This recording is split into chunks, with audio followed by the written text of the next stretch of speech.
Continuamos aqui buscando a presença do Senhor Deus e levando a palavra de Deus ao seu coração.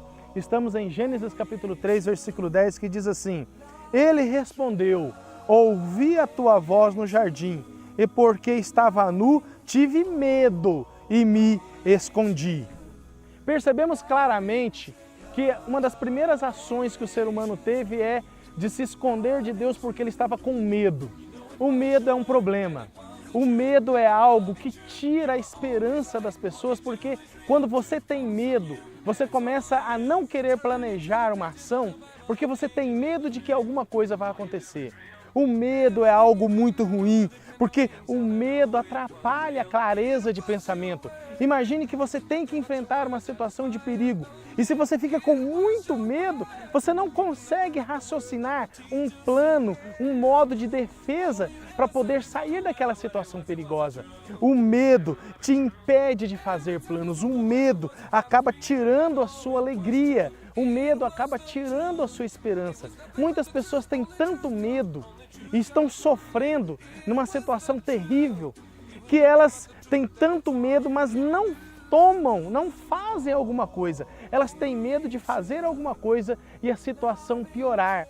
Certa vez eu conheci uma senhora, quando eu evangelizava em Uberlândia, que ela tinha um filho grande, já uma criança de mais de 6, 7 anos, e ele não falava direito. E ela disse assim: olha, eu não vou levar no médico porque eu tenho medo de piorar.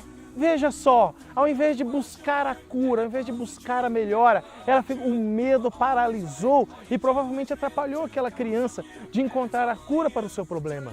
Existem pessoas que estão sofrendo por causa dos vícios, por causa do pecado, estão sofrendo tantas coisas que o diabo tem semeado em suas vidas, mas elas dizem assim: eu tenho medo de me converter e não dar conta de seguir. Eu tenho medo de entregar a minha vida a Jesus, de me batizar, tentar ser uma nova pessoa e não conseguir. Afaste o medo da sua vida, afaste esse sentimento que tira a sua esperança. O medo é resultado do pecado, o medo não é a vontade de Deus. O homem e a mulher, antes de pecarem, eles não tinham medo, eles não estavam com medo, eles estavam vivendo na presença do Senhor. O cristão que vive na busca pela transformação de sua vida por meio de Jesus Cristo, por meio do Espírito Santo, por meio do relacionamento com Ele, não tem medo, porque ele sabe que Deus cuida dele, Deus ajuda. Quer viver uma vida plena? Quer viver uma vida cheia de alegria, esperança, fazendo planos e agindo para mudar? Não tenha medo. Deus esteja com você, limpando o seu coração de todos esses sentimentos. Deus te abençoe.